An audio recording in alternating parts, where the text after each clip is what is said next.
Okay guys, let's continue our discussion no, sa Bill of Rights, sa freedom of speech and expression na rin tayo. Ang prediction ko po sa bar exam, no, kung sabihin natin 7 questions yung lalabas sa Consti 2, well, okay naman yung 7 questions. Sabihin natin mga 4 questions, no. For sure dyan, hindi pwedeng mawawala. Merong section 2. Pwedeng sa RSK tatanungin o pwedeng sa search. Okay. Tapos, dito sa another question dyan would be, pwedeng i-mix yung freedom of religion saka freedom of speech or pwedeng freedom of speech lang. Noong time ko kasi, tinanong kami, freedom of speech lang. No? Ang tanong sa amin is, any criticism against the Supreme Court Justice is punishable by law. Something like that yung tanong. So that means subsequent punishment yun, di ba? So para siyang uh, restraint in speech. No? So, ang sagot natin dyan, unconstitutional yung law. Something like that, no? Because it violates the freedom of speech of the people. Something like that. Or pwede namang correlation po yung freedom of religion at saka sa freedom of speech. We will show you later kung paano mangyari yun. No? Sige, let's continue. Let's start with our discussion.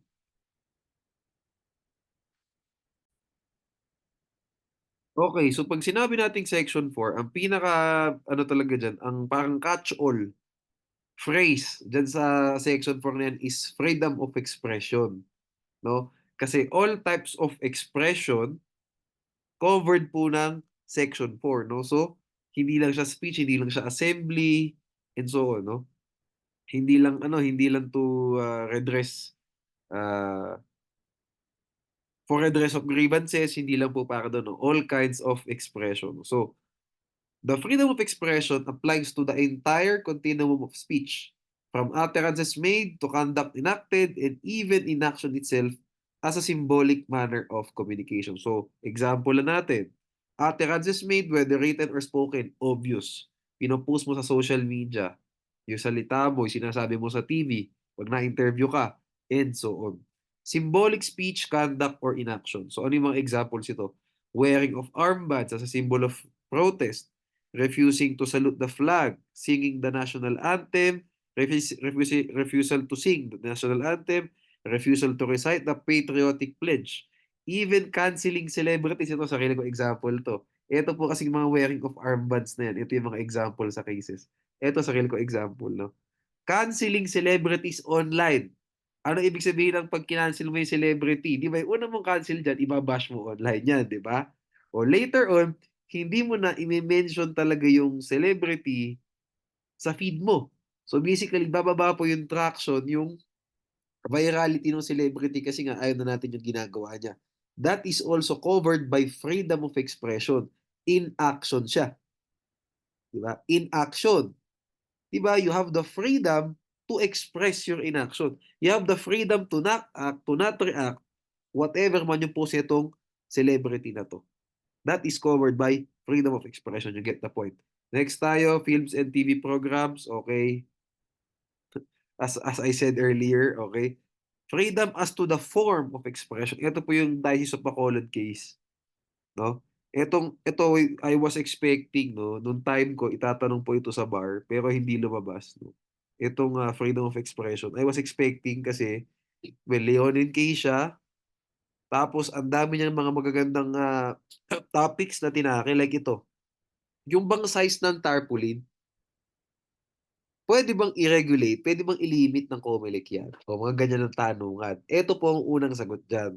So, yung po bang size ng tarpaulin, ng billboard, ng polyetos, ng picture, is this covered by the freedom of expression? Yes.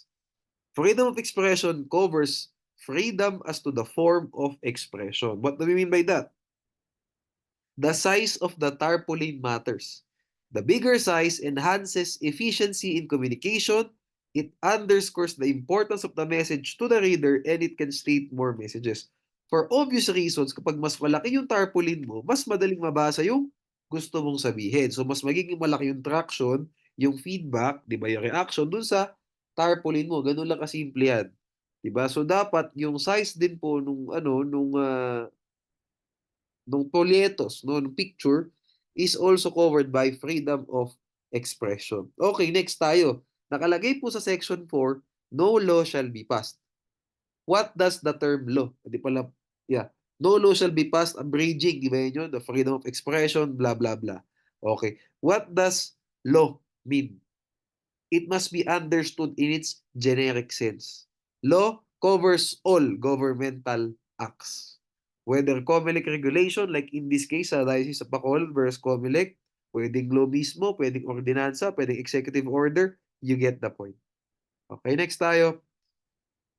Purposes of free speech doctrines. Okay, so does the freedom of speech apply against private individuals? Okay. Kasi po, 'di ba, ang general rule natin sa Bill of Rights, 'di ba, it only applies between the government and the private individual, no? It does not apply to purely private relations. May dalawa tayong exceptions no na binanggit doon. Babanggitin ulit dito yung isa. No, yung isa kasi doon, 'di ba, ano, right to privacy ng mag-asawa, 'di ba? Hindi pwedeng halughugin yung gamit ng isang asawa because that would violate the right to privacy of the husband or the wife, no, as the case may be. Ito po yung isa, no? Educational institutions, whether public or private educational institution, no? While the educational institution has academic freedom to admit or expel students, it cannot violate the freedom of expression of the students, no? Thus, the exercise of this freedom cannot be the basis for barring students from enrolling or for kicking them out, for expelling them from the school, di ba?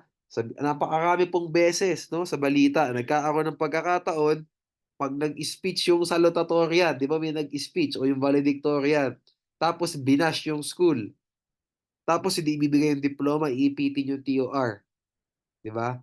Hindi po pupuwede 'yan. Kasi nga may freedom of expression yung estudyante, and kung valid naman yung sinabi, wala namang offensive, wala namang bad remarks na sinabi, 'di ba? It's just a valid criticism, valid comment against the school, hindi po dapat gamitin itong paraan para hindi ibigay yung dokumento ng bata. That would violate the freedom of expression of the student. Okay? However, the school is not powerless to discipline, penalize students. If the conduct, sorry, kasi po ako, no, tag-ulan na. If the conduct materially disrupts classwork, or it involves substantial disorder or invasion of the rights of another, the student may be disciplined. O, an example is, ano ba magandang example nito? Namahiya ng teacher. O, mga ganyan. Siyempre, subject na to disciplinary action yung bata. Di ba? Pwedeng isuspinde, di ba? Halimbawa, nasa yung classroom advisor, ano ginawa ng bata? Pinahiya yung advisor nung flag racing. 'Di ba? Biglang alam niyo na ano yung pinagmumura yung teacher. Oh, 'di ba? It already ano tawag dito? It is already a substantial disorder. And kung sa class ginawa yan, it material disrupts the class, 'di ba? And it also invades the rights of the other person, 'di ba? The right niya to be ano ba? Wala naman sa Bill of Rights, pero yung ano, papasok na po dyan yung ano, academic freedom talaga, 'di ba? Kasi meron ng maling ginawa yung estudyante. Of course, no, the penalty must be proportional to the conduct, and procedural due process must be followed. Uulitin natin, di ba yung procedural due process, binanggit natin sa section 1, di ba yun yung the right to be informed of the charges, to be represented by counsel, to have an opportunity to present his evidence, mga ganyan, no? Or the school must consider, di ba, the evidence that he presented, and so, yan po yun, no? Balikan na lang natin sa section 1 yung for requisites. No? If may member reserves may right for requisites, procedural due process in academic, in educational institutions. No? At it must be proportional. No? Sabihin natin kung pinahiya yung teacher, does that warrant expulsion? Probably not. No? Baka naman dapat suspension lang. No? So pag sabihin natin, in-expel yung bata, ano remedy ng bata? Pag feel niya hindi naman makakatend na in-expel siya, dapat sinuspindi lang siya sa class. Pwede mag-file ng kaso. Okay, file ka ng kaso sa court. So, and you argue that this is exorbitant penalty already, excessive. O, magiging case-to-case basis na ano ba ginawa mo? Diba? Baka naman sinampal mo yung teacher mo. That warrants expulsion already, diba? Okay, you get the point. Let's move to Ayan, no? So, tandaan niyo, pag sinabi natin freedom of expression, it does not mean freedom to express all kinds, di ba? O freedom to say all kinds of expressions. Hindi po siya unbridled license to give immunity for every possible use of language. Hindi po. No, may mga examples tayo. Pornographic materials, no? Prohibited po 'yan, di ba? Nuisance per se nga 'yan eh, di ba? Lalo na child pornography, no? Illegal strikes, di ba pwede mo sabing right to assembly yan. But if the strike is already illegal, hindi na siya freedom, di ba? Pag illegal siya, paano magiging illegal? Hindi nagkaroon ng strike vote. Alam niyo na yan. Hindi pinasa sa NCMB, no? Yung dispute bago mag-strike. O mismo nung strike, kahit na legal yung strike, nanggugulo, naninira ng gamit ng kapwa. Illegal acts na yan. Hindi natin pwedeng sabihin freedom of expression pa din siya. Also, syempre, ang classic na classic, libel. Libel libelous speech is not covered by Section 4 protection under Section 4. It is not protected speech anymore. Okay, anyway, wala naman yung tanong dyan. Binibigyan ko lang kayo ng preview ng mga sasabihin natin ng discussion. Okay? Ito na po yung pwedeng paglabasan ng mga tanong. No?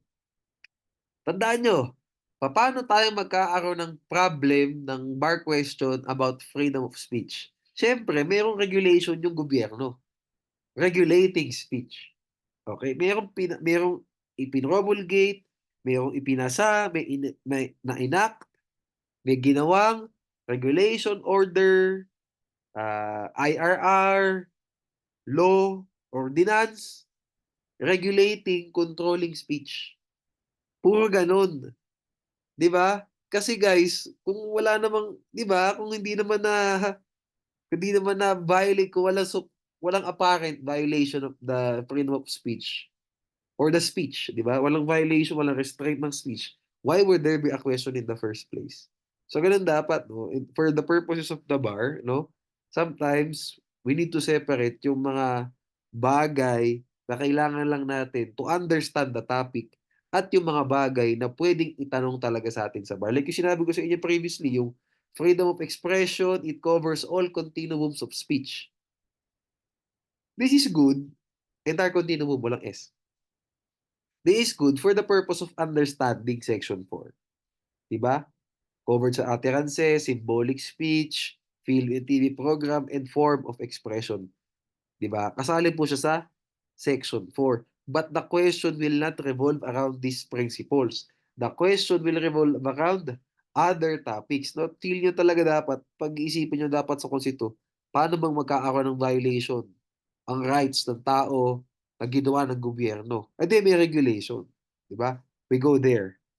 What are the types of regulation? Under Section 4, dalawa yan. Prior restraint and subsequent punishment. How can there be prior restraint?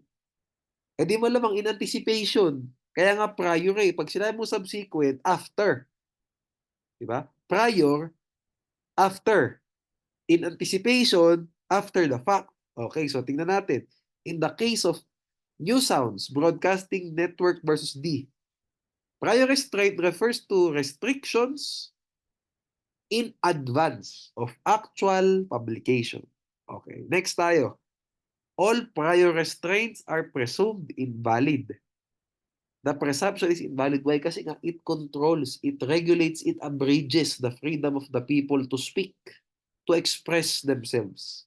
Okay? And tandaan natin, there need not be total suppression.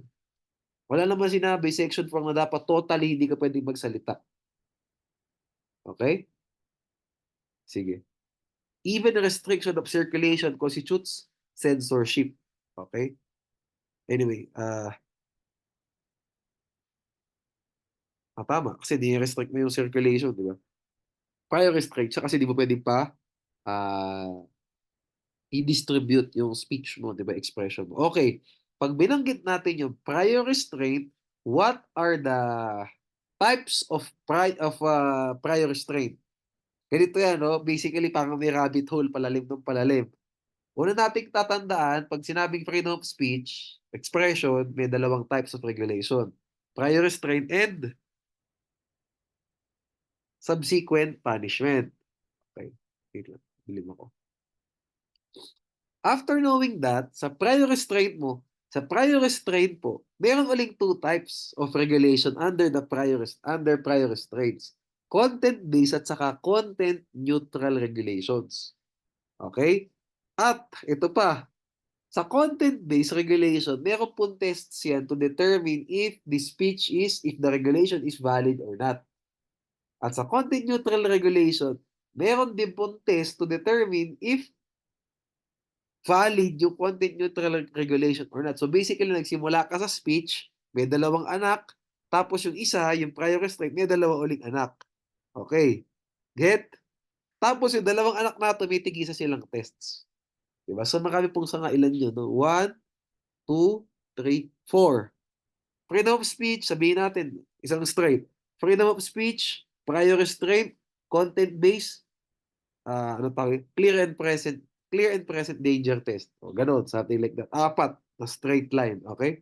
Now, let's go to subsequent punishment. Freedom of speech includes freedom after speech. Without this assurance, citizens would hesitate to speak for fear that might be provoking the vengeance of the officials they criticize. So, example po nito, classic, is libel and inciting to sedition, rebellion, no? Dito lang.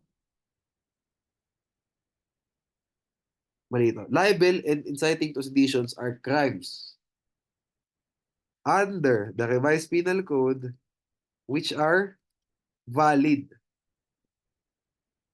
Subsequent punishment regulations. Okay, so what are the exceptions to libel, no? This is more of a criminal law topic. Absolutely privileged communication. Tandaan nyo, yung absolute privilege na yan, nag-reside lang po yan sa isang provision, no? Nasa Constitution din. Article 6, Section 11. Yan po yung privileged speech na tinatawag ng ating mga senador at members of the House of Representatives.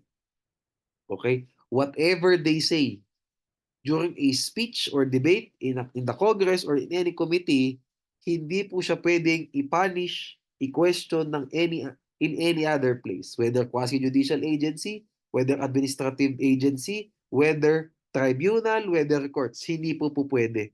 Kahit disciplinary case, kung abogado man yung nagkasalita sa privilege speech, hindi po siya mako-question. Ang pwede lang mag-punish sa kanya, yung mismong Senate or yung mismong members of the House, yung mismong House of Representatives. Yun lang, no? Depende sa internal rules nila. Okay? Doon tayo sa qualified privilege communication, ito tatandaan nyo. Pag nabasa nyo itong qualified privilege communication, para lang sa akin lagi namang ginagamit dito fair commentary doctrine. And, ito di ba, sa pag-public official daw, di ba, truth is a defense. Di ba, may ganyan, di ba? If the if the defamatory imputation was made against a public official, truth is a valid defense. Kung napatunayan naman talaga yun, hindi po siya makukulong. Para sa akin, guys, hindi nyo na kailangan patunayan kung totoo o hindi eh. If that is about a public official regarding his public life, that is covered by fair commentary doctrine, whether tama o mali yan. Corrupt si Mr. A, siya ay mayor ng whatever city. Hindi naman pala corrupt. Yung ba nagsabing corrupt siya, kukulong natin for libel? The answer is no. That is fair commentary. That is covered by the fair commentary doctrine. Tandaan nyo public person, public capacity. Public person, public life. It does not follow a public man into his private life. Ilang beses ko na sinabi to. Kapag sinabi yung mayor babaero, that is libelous. Kasi that is already private life niya. Okay? Get the point. Okay, sige.